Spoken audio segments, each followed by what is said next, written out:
Vamos lá, galera, boa noite, pessoal do grupo de estudos. Hoje o grupo de estudos do Facebook vai ser por meio deste vídeo, um vídeo onde eu vou analisar com vocês os dois novos artigos introduzidos no Código de Processo Penal pela Lei 13.344 de 2016, a Lei de Tráfico de Seres Humanos. Eu vou esperar um pouquinho. Eu sei que demora um pouco para vocês se antenarem, para vocês ficarem todos preparados para este grupo de estudos através do Facebook Live. Vou esperar um pouquinho, ó. Keren já está presente, Diogo também, seja bem-vindo, Diogo. Mais 25 pessoas reagiram a este vídeo até o momento. Tiago Almeida, que legal, seja bem-vindo, Tiago. Já estamos com mais de 370 pessoas ao vivo. GM Santos, Fortaleza na área, seja bem-vindo. Fernanda Lima, Jeana Abraão, quero abraço, um abraço para Jeana. Ângelo, salve, da BS Virgínia Fontes, Gabriele Dalgalo, é isso? Elvis Souza também, mais 100 pessoas reagiram a este vídeo até o momento. Já estamos com quase 500 pessoas ao vivo. Renata Gonçalves, a Renata Gonçalves sempre faço questão de mencioná-la. Ela está aqui, ela está no Periscope, ela está nas redes sociais. Renata, obrigado, viu? Gilcimar Rodrigues, Cíntia, olha só. Elaine Vicente, Emerson Loureiro. Legal, legal. Rio de Janeiro na área, a Cíntia está avisando, Rio de Janeiro na área. Evandro também, já passamos de 500 pessoas. Mais de 250 já reagiram a este vídeo, o Facebook me informando. Larissa Martins, que joia. Bom, eu acho que Riachão do Jacuípe, Bahia, primeira vez que eu escuto falar dessa cidade, confesso. Galera do Ceará, Miriam Borges, Erivelto, Isa, joia. Eu não tenho como braço para a galera de Minas, Neia Serrano. Então, pessoal, acho que já tem quórum suficiente, eu vou começar a explicar rapidamente os artigos 13A e 13B introduzidos no CPP pela Lei 13.344 de 2016, com vigência programada para 45 dias da data da sua publicação, tá ok? Eu quero pedir a atenção de todos. Depois que terminei no vídeo, eu tento ler todas as mensagens, agora é que eu vou parar de ler. E lembrando que este vídeo vai imediatamente para o meu canal do YouTube. Aqueles que querem rever o vídeo, aqueles que não têm o Facebook ou não puderam assistir ao vivo, no meu canal do YouTube tem este vídeo e outros tantos. E também dizer que amanhã, segunda-feira, sai o meu livro. A editora Juspódio vai já disponibilizar para venda o meu livro sobre essa lei. Tráfico de Seres Humanos, Lei 13.344 de 2016. Então fiquem espertos. Amanhã nas redes sociais eu já vou avisar até o link para a pré-venda deste livro. Antes mesmo de a lei ter vigência, você já terá o livro e, se for possível, ficará totalmente preparado, tendo estudado todos os detalhes trazidos por essa nova lei, o novo Estatuto de Repressão, Prevenção e Assistência de Seres Humanos em casos de tráfico de pessoas. Então vamos lá, Cuiabá presente, eu vou começar a falar dos dois novos artigos do CPP. O primeiro artigo introduzido pela Lei 13.344 de 2016 ao CPP é o artigo 13, letra A. Prestem atenção o que diz o artigo 13, letra A. Diz o seguinte: nos crimes previstos nos artigos 148, 149, 149, letra A, 158, parágrafo 3º e 159, todos do Código Penal, mais o artigo 239 do ECA, o membro do Ministério Público ou delegado de polícia poderá requisitar de quaisquer órgãos do poder público ou de empresas da iniciativa privada dados e informações cadastrais da vítima ou de suspeitos. Veja, o artigo 13, letra A do CPP, vai permitir ao membro do Ministério Público, ao delegado de polícia, sem precisar da autoridade judiciária, requisitar a órgãos do poder público ou empresas da iniciativa privada dados e informações cadastrais da vítima ou dos suspeitos nas investigações dos seguintes crimes: 148, sequestro ou cárcere privado; 149, redução à condição análoga de escravo; 149A, tráfico de pessoas; 158, parágrafo 3º, extorsão qualificada pela restrição da liberdade da vítima; 159, extorsão mediante sequestro. E o artigo 239 do ECA, o 239 do ECA, que pune promover ou auxiliar a efetivação de ato destinado ao envio de criança ou adolescente para o exterior com inobservância das formalidades legais ou com o fito de obter lucro. Então, nesses crimes que eu mencionei, 148, 149, 149A, 158, parágrafo 3º, 159 do Código Penal e o 239 do ECA, o Ministério Público e o delegado de polícia poderão requisitar, independentemente da participação da autoridade judiciária, poderão requisitar de quaisquer órgãos do poder público ou empresa de iniciativa privada dados e informações cadastrais da vítima ou dos suspeitos. Dispositivo semelhante tem na Lei 12.850 de 2013. A Lei 12.850 de 2013, Lei de Organizações Criminosas, também dá esse poder ao Ministério Público e ao delegado de polícia na requisição de dados cadastrais. Qual é o detalhe que eu quero chamar a atenção para vocês? Qual o detalhe? Olha só. Tem aqui uma novidade importante. A Lei 12.850 de 2013, que fala de organização criminosa, permite ao Ministério Público e ao delegado requisitar esses dados cadastrais do investigado.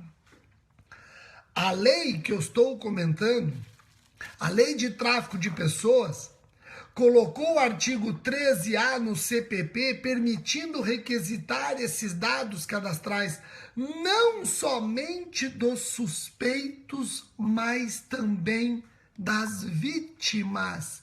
Isso é importantíssimo, pessoal. Isso é importantíssimo. Então vejam, repito, tanto a Lei de Organizações Criminosas quanto a Lei 13.344 de 2016, acrescentando o artigo 13A ao CPP, permite ao Ministério Público e ao delegado de polícia requisitarem dados cadastrais, independentemente da participação da autoridade judiciária. Detalhe: a Lei de Organizações Criminosas permite ao Ministério Público requisitar esses dados do suspeito, do investigado. A Lei de Tráfico de Seres Humanos permite a requisição desses dados dos suspeitos ou das vítimas. Por quê? Porque esses crimes muitas vezes são desvendados indo atrás de detalhes das vítimas. As vítimas e a comunicação que elas mantiveram nos últimos dias ou semanas do crime. Tá ok? Joia? Compreenderam isso? Rogério, tá falando em dados cadastrais. Abrange dados telefônicos? Sim. Diferentemente da Lei de Organizações Criminosas, o artigo 13A do CPP, introduzido pela Lei de Tráfico de Seres Humanos, não fala em dados telefônicos, mas nós podemos abranger os dados telefônicos. Por quê? Primeiro, porque o artigo 13A fala que é possível requisição de cadastros de empresas privadas, e aí se encontram as telefonias. Depois, porque o artigo 9º da Lei de Tráfico de Seres Humanos diz que eu aplico a Lei de Organizações Criminosas subsidiariamente. Então, apesar de o artigo 13A do CPP não falar em dados telefônicos, os dados telefônicos também podem ser requisitados diretamente pelo delegado e pelo Ministério Público, sem precisar da autoridade judiciária. Alguns afoitos devem estar pensando assim, espera um pouquinho, Rogério, quer dizer que o delegado de polícia e o promotor de justiça podem quebrar sigilos telefônicos? Cuidado, cautela. Eu estou falando que o delegado e o promotor de justiça podem requisitar diretamente dados cadastrais, exclusivamente dados cadastrais. Não pode interferir no sigilo telefônico, bancário e fiscal. Rogério, me dá um exemplo para ficar mais fácil? Olha só o exemplo, para ficar mais fácil. Eu, promotor de justiça, estou investigando um tráfico nacional interno de seres humanos. Crime da competência da Justiça Estadual. Se for tráfico internacional, crime da competência da Justiça Federal. Eu estou investigando um tráfico de seres humanos. Ou o delegado está investigando tráfico de seres humanos, tráfico nacional. Nessa investigação é de suma importância saber mais dados do suspeito ou da vítima. Eu requisito para o banco, por exemplo, todos os dados cadastrais da vítima ou do suspeito, sem que nessa requisição eu busque informações da movimentação bancária. Não posso. O banco pode me fornecer nomes, se ele tem conta bancária, o CPF dele, a data de abertura de conta, dados cadastrais. Eu não posso entrar na movimentação bancária. Se eu quero saber a movimentação bancária, aí a requisição tem que ser judicial. Compreenderam? Mesma coisa para as telefonias. Eu posso requisitar da Vivo, por exemplo, se ele tem conta na Vivo, qual é o telefone que ele tem na Vivo, desde quando ele está na Vivo, de qual operador ele migrou. Isso eu posso requisitar. O que eu não posso requisitar é exatamente o sigilo telefônico. Compreenderam? Joia? Então, cuidado, não confundam dados cadastrais, o que a lei permite ser requisitado diretamente pelo Ministério Público ou pela polícia, com o conteúdo protegido pelo sigilo telefônico, bancário ou fiscal. Compreenderam? Ficou fácil? Então, no meu livro que sai amanhã, eu até chego a uma conclusão que eu quero repartir com vocês em primeira mão. Eu coloco assim, em suma, a mera informação a respeito de dados cadastrais não implica quebra de sigilo, posto que é admitido pela doutrina e jurisprudência e agora autorizado expressamente pela lei. A extrapolação, ou seja, se você quer mais do que dados cadastrais, aí você precisa de autorização judicial. Ficou fácil? Eu repito, quais crimes admitem esse meio de obtenção de prova? Quais são os crimes que admitem? 148, 149, 149A, 158, parágrafo 3º e 159, todos do Código Penal, mais o crime do 239 do ECA. Tá ok? Agora, olha o detalhe. Essa lei diz o seguinte, essa lei diz que a autoridade a quem o Ministério Público requisita ou a quem a autoridade policial requisita tem 24 horas para atender a requisição. Chama a atenção um pouco o prazo que o legislador deu para, por exemplo, um banco atender a requisição, uma empresa de transporte aéreo atender a requisição. Deu 24 horas para atender a requisição. E na resposta à requisição, tem que constar o nome da autoridade requisitante, o número do inquérito policial ou do procedimento investigatório criminal e a identificação da unidade da polícia judiciária responsável pela investigação ou do Ministério Público, se for o Ministério Público subsidiariamente investigando. Compreenderam? Chama a atenção o pouco prazo que o legislador deu para a empresa ou órgão público objeto da requisição. Ele tem 24 horas para responder. Olha que interessante, olha que interessante. Bom, o artigo 13b, incluído no CPP pela Lei 13.344/2016, é o mais estranho possível. Esse artigo é estranho. O artigo 13b diz o seguinte: se necessário a prevenção e a repressão dos crimes relacionados ao tráfico de pessoas, o membro do Ministério Público e a autoridade policial, o delegado de polícia, poderão requisitar, mediante autorização judicial. Espera um pouquinho. O promotor pode requisitar, o delegado pode requisitar mediante autorização judicial. Pode requisitar, mediante autorização judicial, as empresas prestadoras de serviços de telecomunicações e ou telemática que disponibilizem imediatamente os meios técnicos adequados, como sinais, informações e outros, que permitam a localização da vítima ou dos suspeitos do delito em curso. Repito, o artigo 13b chama atenção pela falta de técnica. Eu vou explicar para vocês isso. Olha só. O artigo 13b, introduzido no CPP pela Lei de Tráfico de Seres Humanos, diz que o membro do MP ou delegado de polícia poderão requisitar mediante autorização judicial. Espera um pouquinho. Então nós não requisitamos nada. Quem vai requisitar é o juiz. O Ministério Público requer ao juiz que requisite. O delegado representa ao juiz a requisição. O legislador errou, obviamente. Olha só quem já está aqui acompanhando tudo, ó. Tá acompanhando tudo. Então deixa eu falar. Então presta atenção. E ela entrou aqui. Hã? Pode, peraí. Hã? Espera um pouquinho, pessoal. Ah, eu vi. Então vejam, o artigo... Deixa eu explicar para eles isso aqui rapidinho, você já fala com eles, tá bom? Não pode fazer careta, eu não consigo explicar. Ó, então o artigo 13b, ele é um artigo infeliz. Ele fala que o Ministério Público requisita para a autoridade judiciária.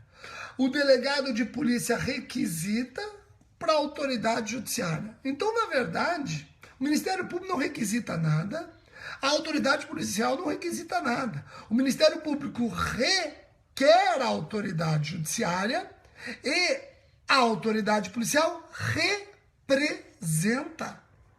Tá ok?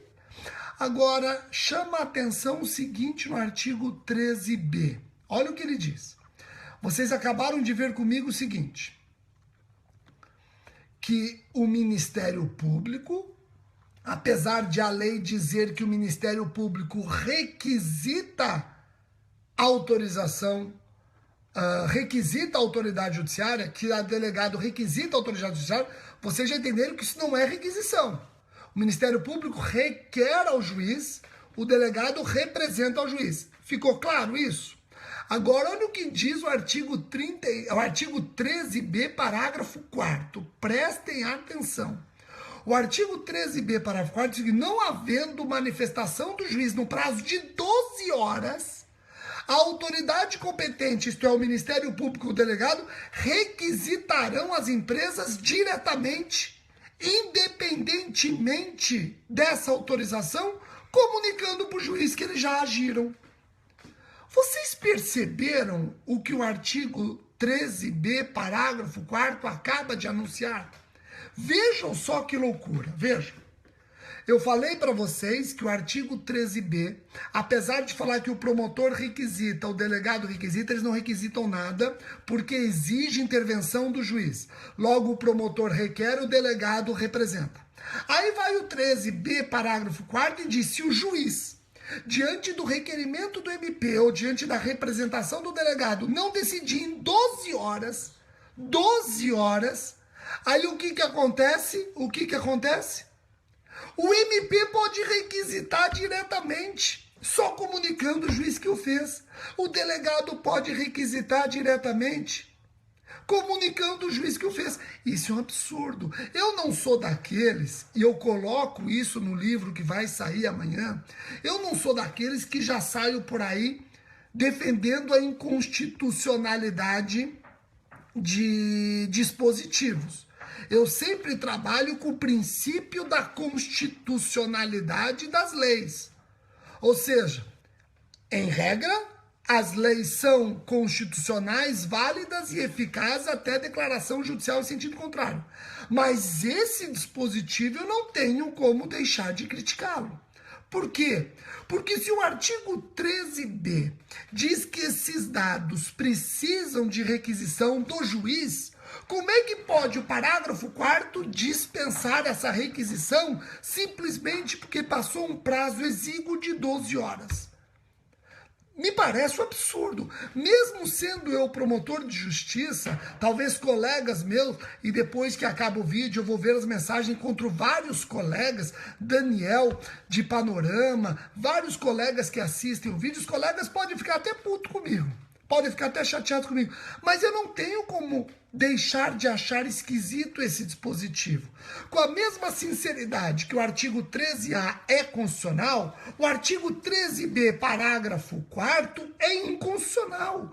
Porque se o artigo 13B está dizendo que essa informação depende de requisição do juiz, como é que pode o simples decurso de um prazo de 12 horas, um exíguo prazo de 12 horas, autorizar o MP a requisitar diretamente ou ao juiz requisitar diretamente? Me parece um absurdo. Alguns estão falando, Rogério, teoria dos poderes implícito, urgência.